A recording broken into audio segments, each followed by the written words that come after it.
presentamos En Tres Puntos. Flavio Gutiérrez. Ustedes y nuestros invitados analizarán el acontecer nacional e internacional, hechos e ideas que ocupan la atención de la sociedad. Un aporte al debate en busca de soluciones a los asuntos nacionales e internacionales actualizados. En Tres Puntos. Muy buenas noches a todos nuestros amigos televidentes que siguen nuestro programa en Tres Puntos cada noche, llevando nuestros comentarios, nuestros temas de opinión, así como las noticias que se puedan producir de último minuto y también tratarla con todos ustedes. Iniciamos hoy 15 del mes de junio, llevando ustedes a través de las redes sociales, tanto nacionales como internacionales, los programas. Guillermo Torres, Javier López, buenas noches. Buenas noches, Flavio. Buenas noches, Guillermo. Buenas noches, amigos televidentes. Hoy, 15 de junio, tenemos un programa con muchos comentarios, muchas opiniones para todos ustedes. Bienvenidos. Gracias, Flavio, Javier, y a ustedes, nuestros amigos televidentes. Aquí estaremos en esta próxima hora con ustedes, compartiendo las informaciones del momento. Cuéntame, hermano, ¿qué tal el fin de semana? ¿Qué tal inicia este lunes 15? Ya prácticamente a mitad del año. A mitad de... Ya ahorita estamos con Cima Sabor Navideño. Bueno, Javier espera esas fechas patrias de Navidad. Yo creo que espera que lleguen antes porque hay ocasiones especiales, ¿tú me entiendes? Pero en el día de ayer se conmemoró la llegada de la invasión de Trujillo. 14 de junio. 14 de junio. Una fecha histórica. Que fue el comienzo del fin de la dictadura de Trujillo. Fue la que se conoce en términos históricos como la raza inmortal. Gloria eterna para esa raza inmortal. Y esperamos que la democracia continúe fortaleciéndose en la República Dominicana. Mira, el 14 de junio es una fecha histórica. A mí cuando niño me tocó ser un niño en su momento, de cuando el 14 de junio, y yo entendía que uno de los puntos donde había una juventud identificada con lo que serían las luchas revolucionarias, sentimientos de lo que sería creer en una posición justa de lo que sería un patriotismo, algo patriótico, fue esa juventud del 14 de junio. Recuerdo cuando niño había un desfile, una entrega, porque había un pensamiento, había un seguimiento de lo que sería una causa. Después de venir, naturalmente, de una época donde se salía de la dictadura. Y ese movimiento era un movimiento revolucionario, donde prácticamente se identificaba por sus colores, el negro y el verde. Recuerdo que se hizo una marcha en la avenida Mella e Isabela Católica, con Meriño. Recuerdo que fue una marcha impresionante, la mujer vestida con blusas negras y fardas verdes, y los hombres con camisas negras y fardas verdes, enarbolando lo que sería un ideal. Era un ideal patriótico, un ideal de sentimiento. Manolo Tavares justo encabezó ese movimiento, donde recuerdo que su local estaba ahí detrás del Conde. La Hosto era, Javier. Esquina Hosto, recuerdo del local todavía. Es bueno en el segundo piso. Antes que Javier continúe, lo que tú decías de esos patriotas, hay que reconocer esa valentía de esos prohombres que previo al ajusticiamiento del tirano, fue uno de los acontecimientos más significativos que pudimos tener. 14 de junio de 1959, un grupo de 54 hombres aproximadamente entraron por Constanza, Maimón y otro el 20 de junio por Maimón y Estero Hondo en Puerto Plata, con aproximadamente 169 personas. De todas esas personas, el único sobreviviente es Delio Gómez Ochoa, que lo vemos ahí, y que ayer estuvo presente en la conmemoración de un aniversario más de esa entrada de esos prohombres, como decía anteriormente, que procuraban derrocar al gobierno de Rafael Leónidas Díaz Trujillo para instaurar un gobierno democrático.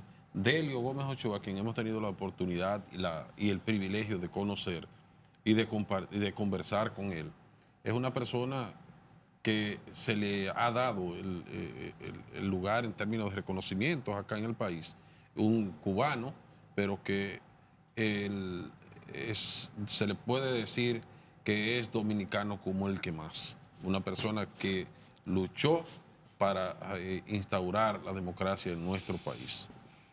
Realmente, Flavio, Guillermo y amigos televidentes, el 14 de junio vino en el 1959 y fueron masacrados por la dictadura, y Manolo Tavares Justo, en la constitución del partido, de un partido, Mao, decidió rescatar esa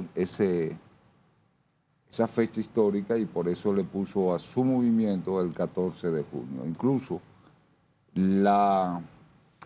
fue un movimiento democrático el 14 de junio, aunque después, como todo lo que era en su momento, en plena Guerra Fría, pues se fue radicalizando y llevándose hacia la izquierda. Pero realmente el origen del movimiento fue hacerlo totalmente democrático y luchar por la democracia en la República Dominicana. Y fue un movimiento idealista. Claro, porque que incluso, se luchó, se inmoló, porque Ajá. la mayoría de todos se inmolaron, jóvenes valiosos. Si tú fijas y te das cuenta de lo que eran los componentes de ese movimiento, eran personas de clase media todas. claro, Sí. Que formaron, porque eran dolientes del sacrificio de sus héroes muertos también. Por ejemplo, Porque aquí- eso fue uno de los puntos, Sí. uno de los puntos básicos. Estaban luchando porque Trujillo le había matado a sus seres queridos o a algún familiar o algo relacionado. Y ellos se formaron en un movimiento a luchar, una lucha patriótica realmente, que luego, como tú dices, Javier, luego se desviaron a un movimiento de izquierda, por la izquierda, pero realmente su origen fue esa, incluso todavía tú lo ves, cuando se celebran los actos de conmemorativos, de las personas que participan allí, los que todavía están vivos, son personas que vienen de un origen de clase media, incluso hasta clase media avanzada. Es decir, que esa lucha fue una lucha de entrega, una lucha de convicción y una lucha totalmente por un movimiento patriótico para la liberación en su momento. Luego, ese movimiento se fue conformando de manera política y se introdujo entonces ideales que no eran los ideales originarios, ¿verdad? Porque ya fue aquí, se fue a Cuba, llega el movimiento después de la Revolución Cubana, y entonces empieza ese movimiento a tener otras fuerzas y otros fortalecimientos, sus ideales, que no era el originario. Adelante, Javier. realmente a veces se confunde cuando en el día de ayer, el 14 de junio, se confunde lo que era el himno del 14 de junio, que todo el mundo conoce. Llegaron llenos de patriotismo, enamorados de un solo ideal. Ese es del 14 de junio de Manolo Tavares Sí. Justo. No el 14 de junio del 59, el himno, que lo compuso, que vino como, lo trajeron desde Cuba cuando salieron en el 59, que era del Ejército de Liberación. La Revolución Cubana le dio mucho apoyo a lo que fue la expedición del 14 de junio del 59, que entraron por 3 frentes: por Constanza, en vía aérea, Maimón y Estero Hondo, en vía marítima. Por eso es que se habla del 14 de junio y del 19 de junio. Los que primero llegaron fue los de Constanza, pero ya prácticamente fueron diezmados justamente en menos de 48 horas en Constanza. Lo que dice lo que dice Javier, que entraron precisamente el 14 de junio por Constanza. Quien encabezó eso fue precisamente Enrique Jiménez de Moya. Jiménez de Y Moya. Claro. cuando tú decías, Flavio, que habían personas, la mayoría de ellos eran de clase media alta. En el caso de Enrique Jiménez Moya, por ejemplo, era de un fuerte linaje patriótico y político. Él era nieto de Casimiro de Moya, que fue un historiador nuestro y de igual manera vicepresidente de la República. que su familia, a la entrada de Trujillo a presidir la primera magistratura del Estado, 1930 aproximadamente, se fueron. Ya los primeros años de Trujillo se exiliaron en Colombia y por ahí vino esa situación de él, pues, mantenerse de pie hasta 1959, llegar acá e intentar con ese grupo de personas que ustedes acaban de mencionar en cuanto a cantidades, 54 por Constanza y 169 por Maimón y Estero Hondo, y que la mayoría fueron, como bien ustedes acaban de decir, masacrados. Pero es así, como tú acabas de decir, la mayoría de personas pues tenían un alto nivel de formación educativa y también económica, tenían un desenvolvimiento. Así es. Vámonos a nuestra primera pausa comercial para continuar con más comentarios de su programa en 3 puntos. Vamos arriba.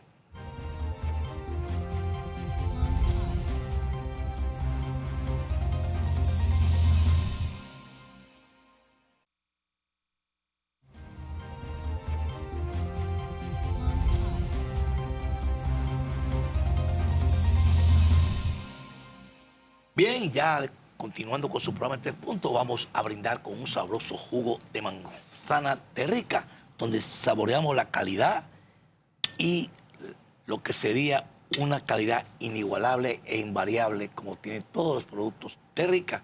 Hoy estamos aquí con la manzana, un sabor inigualable, como decíamos, pero siempre con un objetivo de que el público, sus consumidores, se sientan satisfechos cada vez que consumen uno de estos productos de rica. Salud. Tú sabes que para aquellos que no pueden consumir el alcohol y andan un poco enamorados, ¿tú me entiendes? Esto sirve para agradar el momento. ¿Qué tú crees? Bueno, aquí tenemos ejemplos. Bueno, La calidad se impone. La calidad se impone en una marca país. Así es. Miren, señores,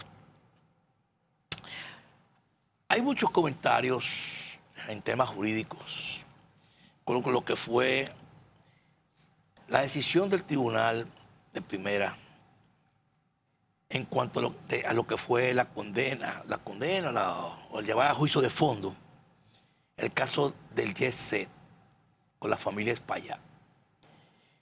Dice Wilson Camacho, representante de la persecución a la corrupción, que hará todo lo posible en una solicitud de que ese juicio se le dé la máxima condena. Y uno de los puntos donde hay controversia es que ese juicio se declara involuntario, va a juicio de fondo, pero hay multas. 50 millones a la señora Espaillat y 50 millones al señor Espaillat. 100 millones, aparte de que los bienes han sido confiscados, como las cadenas 500 millones de emisora, todo lo que sean los bienes, de alrededor de 500 millones como reserva para asegurar de cualquier tipo de condena o de situación que sea en el juicio determinado, pues tengan un aval y una reserva para que pueda soportar lo que sería el cumplimiento de lo que sería ese tema jurídico. Bueno, muchos dicen que no vas a llegar a nada, que esas conclusiones en cuanto a lo que fueron el peritaje que se dio, se hicieron con expertos y muchos abogados de la defensa que estaban diciendo que eso lo están llevando a un crimen voluntario, que fue equivocado, otros dicen que no. Sin embargo, de acuerdo a las investigaciones que se han dado, el crimen se declaró por el juez Raimundo Jiménez Ortiz, que realmente se consideró como valiente la decisión. Otros dicen que eso no correspondía. Entonces, hay un tema jurídico de discusión en que si la sentencia realmente se correspondía o no se correspondía, pero este ha sido un juicio bastante transjudicial en el sentido contradictorio en muchísimas de las situaciones de decisiones, porque se está hablando de que hay 236 personas que murieron y 186 heridos en lo que ha sido ese proceso. Sin embargo, otros que quieren es condena, otros han renunciado a cualquier tipo de prebenda, de situaciones que se puedan dar en cuanto a demanda, Por ejemplo, las personas que tienen algunos niveles que estaban ahí nunca han hecho ningún tipo de pedimentos ni tampoco de pretensiones en lo que sería esperar algo que siguiera con el caso. Al contrario, han renunciado a todo esto.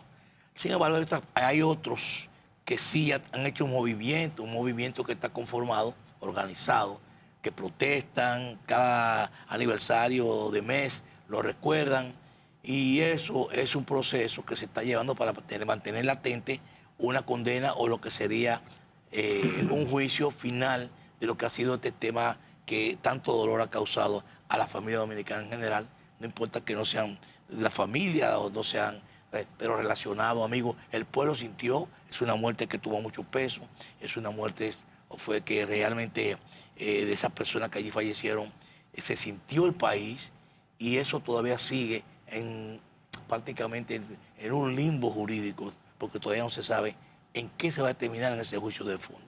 El hecho es que hay bienes que están restringidos, hay temas de discusión jurídica donde se entiende que la familia no tiene nada que ver con el proceso, otros dicen que sí, que fue una situación de descuido, no se dio seguimiento a un caso que ya se veía venir.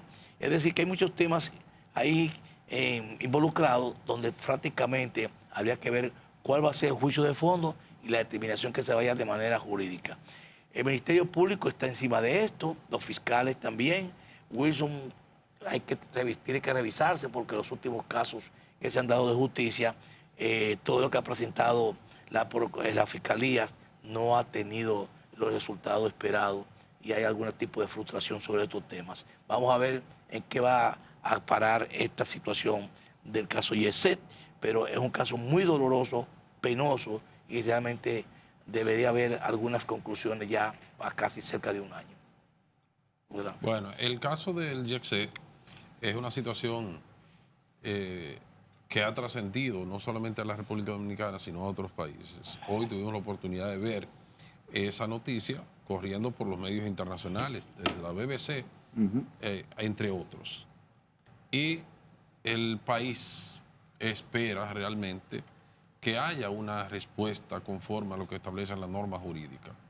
Pero ya hay personas que han dicho que desde esta decisión ya pues hay una, diríamos, una negativa hacia lo que la población espera. Porque el calificarlo como homicidio involuntario, eso significa que hay una condena no mayor de 2 años.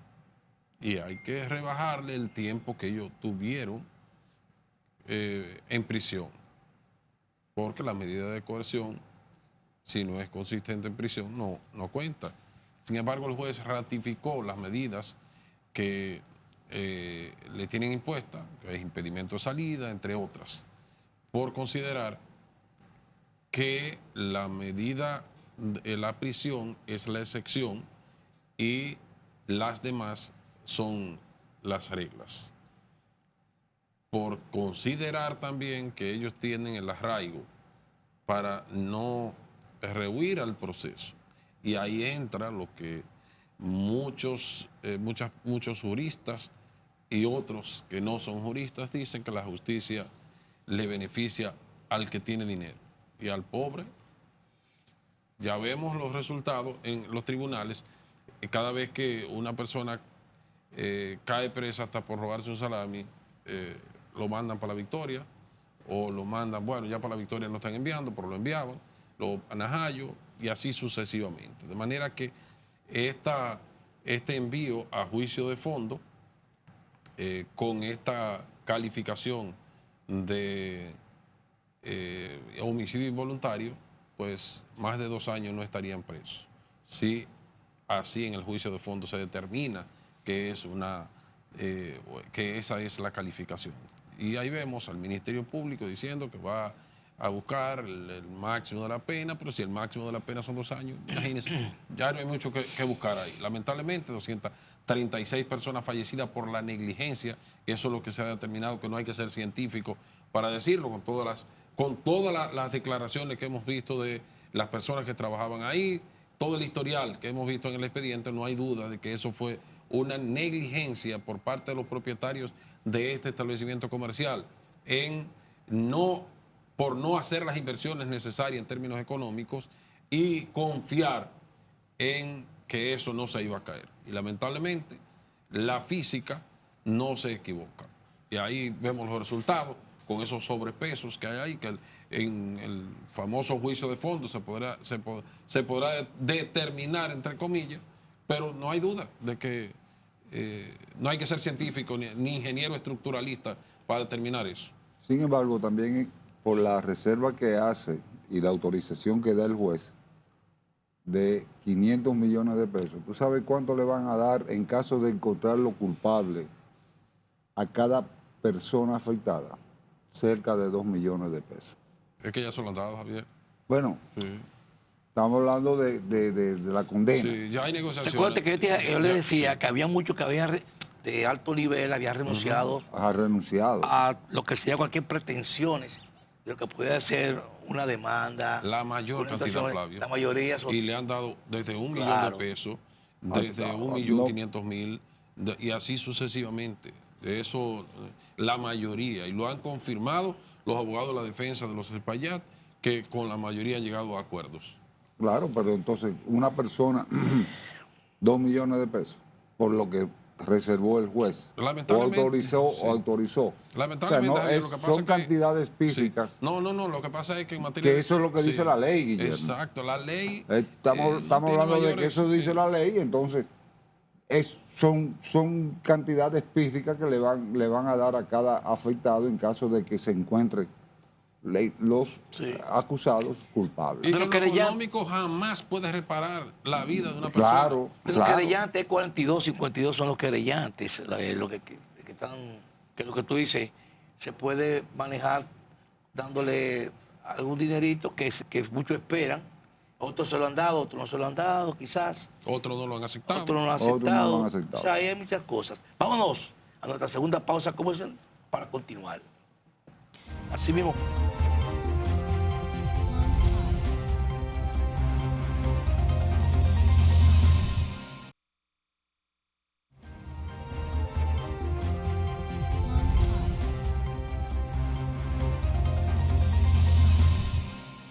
Bien, y continuando con nuestro programa en 3 puntos, señores, el mundo está esperanzado, el mundo se siente mucho más aliviado en el día de hoy por el anuncio y por la realización de la salida ya por el estrecho de Hormuz de barcos cargados de petróleo, de lo que ha sido la decisión o el acuerdo que no se ha firmado, pero un acuerdo que ya empezó a cumplirse, que fue la liberación y el retiro de los buques de las tropas norteamericanas del estrecho de Hormuz.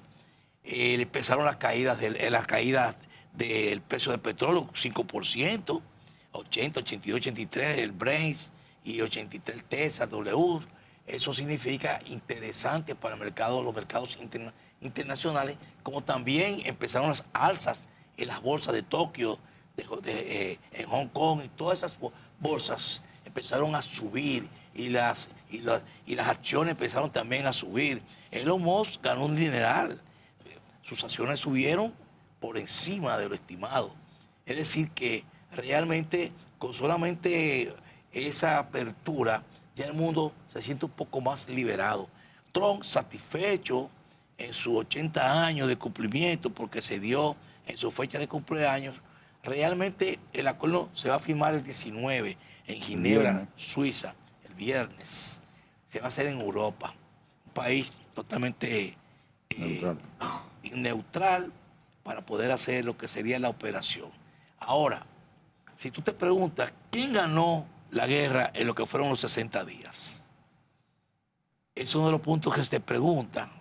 Es un punto que necesita respuestas realmente. Pero Estados Unidos no quedó muy bien parado con el tema, porque realmente Irán se mantuvo, se creía que iba a ser mucho más fácil las operaciones allí, de tomar a Irak prácticamente como en Venezuela. No ocurrió así, sin embargo, las hostilidades que se presentaron fueron bastante fuertes, e incluso había el peligro de que escalara y pudiera llegar a situaciones mucho más complicada, donde amenazaba prácticamente al mundo global.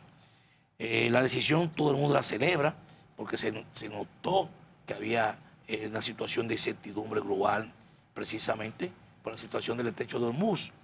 Se dieron 60 días a Irán para el tema de los asuntos nucleares, para la decisión para el retiro, de ponerle normas, reglas a estos temas, pero se dieron 60 días para esas operaciones. El hecho es que ya el mundo se levantó con otra cara, hay buenas esperanzas naturalmente. Esto es una situación donde los precios, tanto de la materia prima como también de lo que serían los fertilizantes, no va de la noche a la mañana a arreglarse, pero sí ya empiezan a tener otro color, empiezan a bajar los precios, a proyectarse para cuando empiezan también a disminuir los precios de las facturas petroleras, y es un tema que hay que tomarlo en consideración. Lo que uno se pregunta también nosotros, que se presentó una reforma fiscal, una reforma tributaria, como se le quiera llamar, ¿qué se va a hacer con medidas que se tomaron si estos definitivamente se da una situación de arreglos en los acuerdos a tomar y que todo llegue a la normalidad? Esa reforma tendría sentido en algunos puntos de lo que serían los acápites que se llegaron a consideración. Todavía no se ha aprobado. Eso está en el Senado, fue entregado en el Senado en el día de ayer, pero yo creo que también necesita algunas revisiones en algunos puntos que quizás se tomaron en consideración por la crisis que se ha dado como la guerra de Irán y de Estados Unidos. Es decir, que esos puntos hay que verlos, verificarlos, porque son importantes en que quizás se tomaron en cuenta que la guerra podía continuar, que muy bien, pero si no da, entonces hay que revisar puntos que se dieron a conocer ahí o se plantearon para poder ver si realmente permanecen o se pueden eliminar. Sin embargo, hay un actor de primera línea que no fue tomado en cuenta en ningún tipo de la negociación, que fue Israel.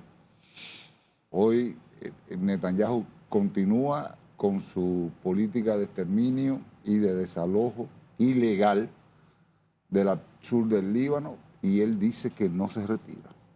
Hay que ver cuando tengamos mayores detalles de los acuerdos que se van a firmar el viernes próximo en Ginebra, a ver si esos acuerdos contemplan, obligan a Israel a retirarse del Líbano. Están ocupando un país soberano, miembro de la ONU, y lo están bombardeando y exterminando. Ojalá Netanyahu no dañe el proceso del acuerdo, porque si sigue bombardeando al sur del Líbano, tratando de atacar a Hezbollah, va a tener situaciones que... La última vez Trump le habló bastante fuerte a Netanyahu, y le habló un tono de autoridad, le habló de un tono donde prácticamente le está diciendo no siga insistiendo, y donde muchos de los países ya no están de acuerdo al accionar de Netanyahu. Entonces, hay que ver cómo se desarrolla, porque de las veces que se ha llamado el acuerdo de paz, Israel ha bombardeado y se ha dado para atrás a los acuerdos de parte de los iraníes. Es decir, que hay que ver si este acuerdo permanece, que no haya ningún tipo de amenazas a los países que son vecinos para esta situación beligerante que existe todavía, no se sabe. Entonces, que no lo dañe, porque sé que la situación no está para eso. Pero no son vecinos, quedan 2.000 kilómetros de distancia. Pero está en la región. Mira, es una situación que realmente Irán ha demostrado que no es lo que se pretendía que ellos fueran. Y ha tenido que llevar, o ha llevado a la mesa de la negociación a los Estados Unidos, y otros eran los anuncios que se habían hecho. Desde desaparecerlo del mapa, con todas esas amenazas como de costumbre de Donald Trump, y ya hoy vemos que realmente hay una situación ya de sentarse en la mesa del diálogo el próximo viernes en Ginebra, como ustedes lo acaban de decir.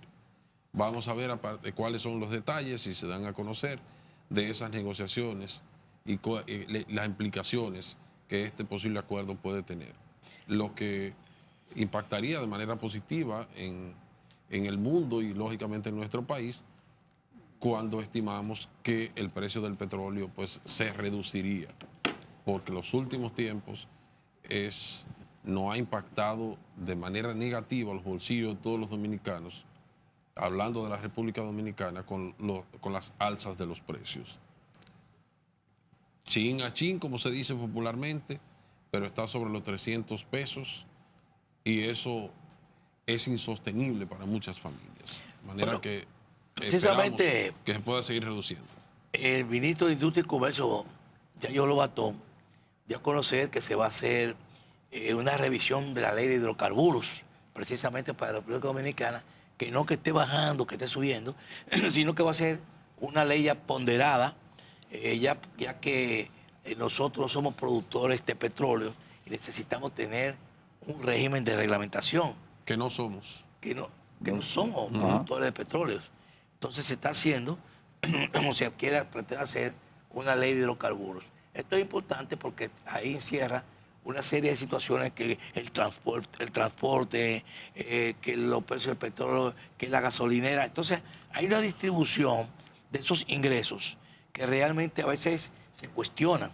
Entonces hay que ver realmente si esos fondos otros van a pagar la deuda externa, hay una parte, es decir, que deja tanto de beneficio o la carga positiva que tenemos nosotros para que el precio de los carburantes sea tan costoso, es precisamente por la distribución de carga que tiene. Entonces, habría que revisar también eso. A ver si podemos tener un precio mucho más asequible. 2 pesos por galón para la renovación de la flotilla. Que nunca se ha dado. Bueno. Entonces, todo eso son puntos que hay que estar en revisión. Entendemos que sí, que debe una ley específica, porque no dice que toda la semana aquí hay que saber cómo va a ser la tarifa. De eso no puede ser. Un país que no tiene un norte en cuanto a lo que sería el consumo, tampoco tenemos nosotros una seguridad en cuanto a lo que sería el abastecimiento. De decir, creo que son 45 días lo que tenemos nosotros nada más de petróleo de reserva. existencia. Es decir, que hay muchas cosas que hay que revisar y no tener incertidumbre, sobre todo que nosotros somos una isla. Y una isla necesita tener un abastecimiento fluido y tener sus reservas. Así es. Mira, en otro orden, Flavio, nosotros tuvimos el desagradable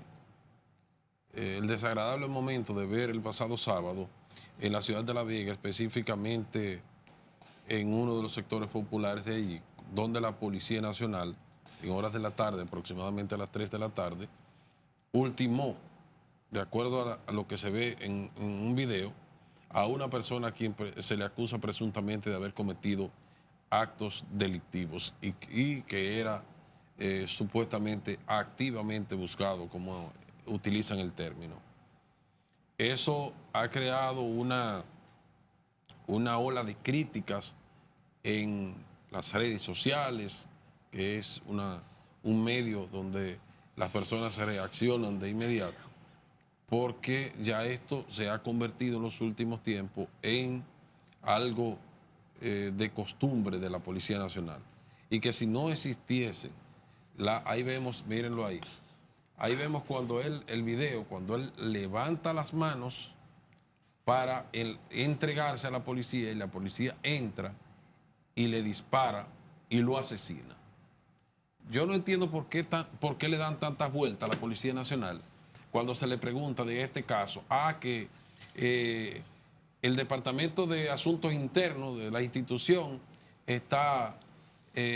ya inició las investigaciones y que se va a cumplir con el debido proceso y toda la bobería del mundo que hablan por ahí.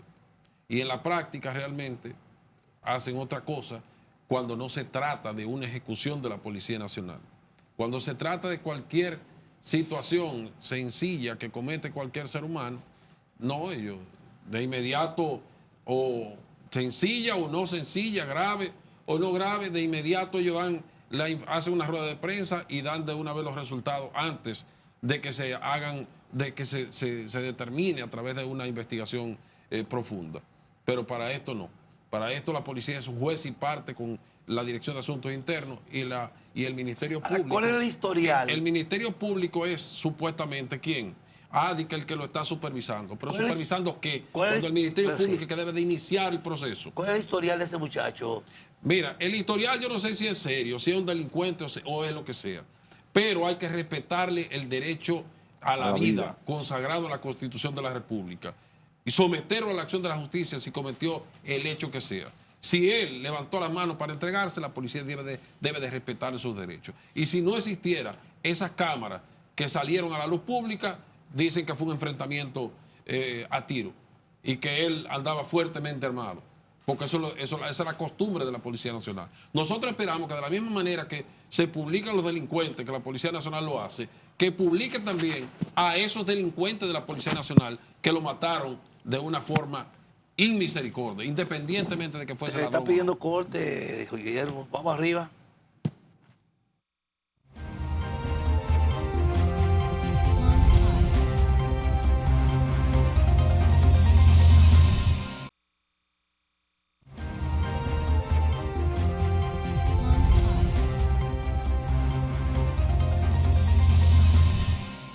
Bien, continuando con nuestro programa en 3 puntos, ya nuestro bloque final del programa.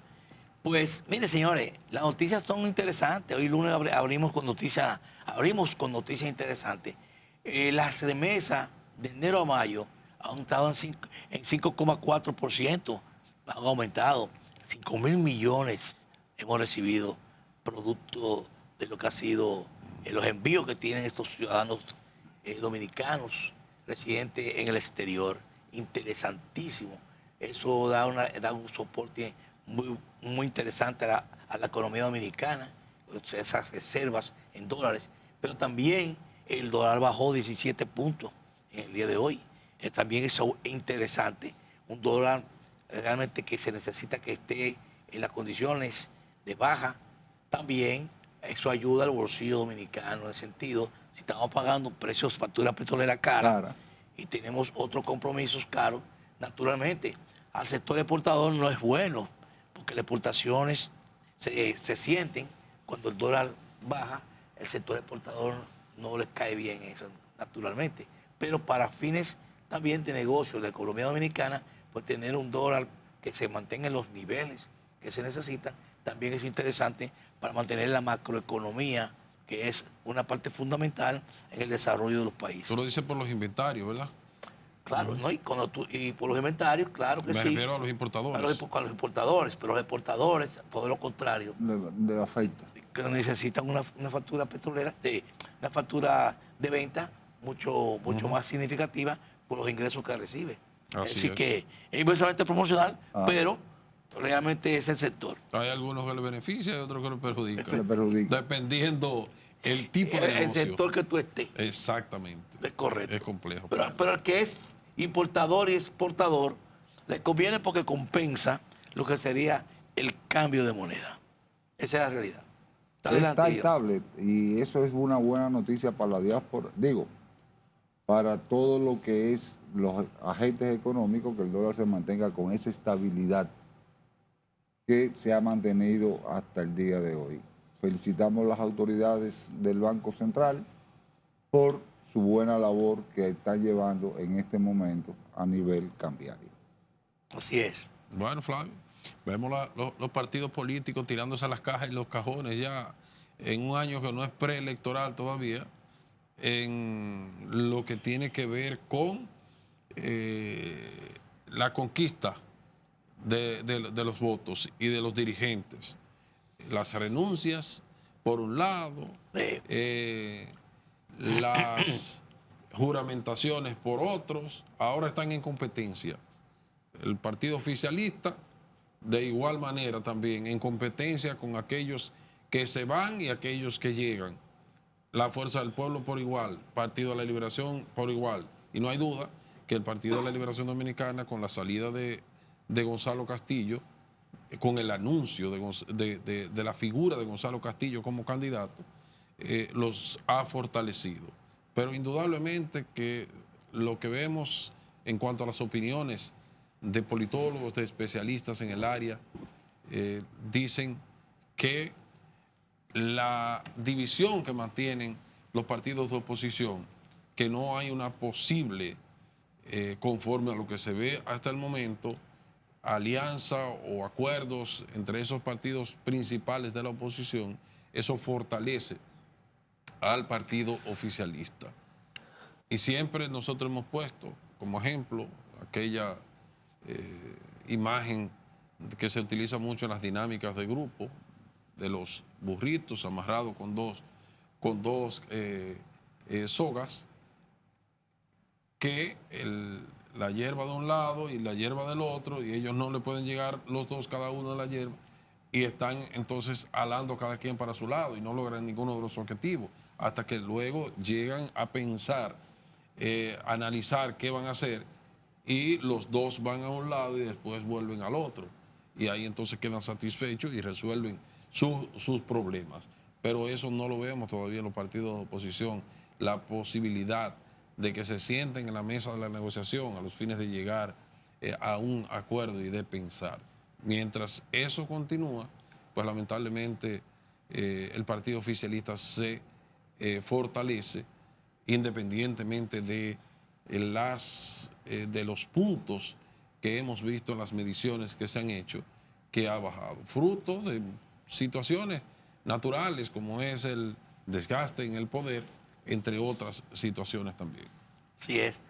Oye, en el Cibao explotó una situación de escándalo con Senasa del oncológico, donde el expresidente tanto de la fundación Del patronato, desviaron fondos que correspondían a personas enfermas de cáncer.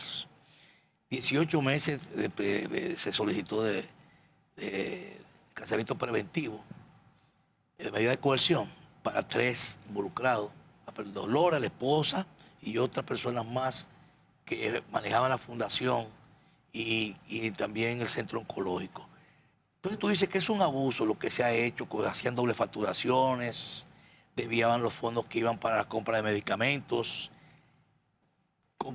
hacían recetas falsas, no completaban los pedidos, una serie de dolos que se dieron ahí, donde también involucran los fondos del Estado, que son penalidades que se suman, aparte de lo que sería el fraude, el delito y todas esas cosas. Entonces, estos temas hay que pararlos, porque son temas que van a enfermos de cáncer. Tú abusar de un dinero con personas que tienen una enfermedad y un dinero que está destinado para ese tipo de casos, y usted tener personas que se están aprovechando junto a la familia de desviar esos fondos.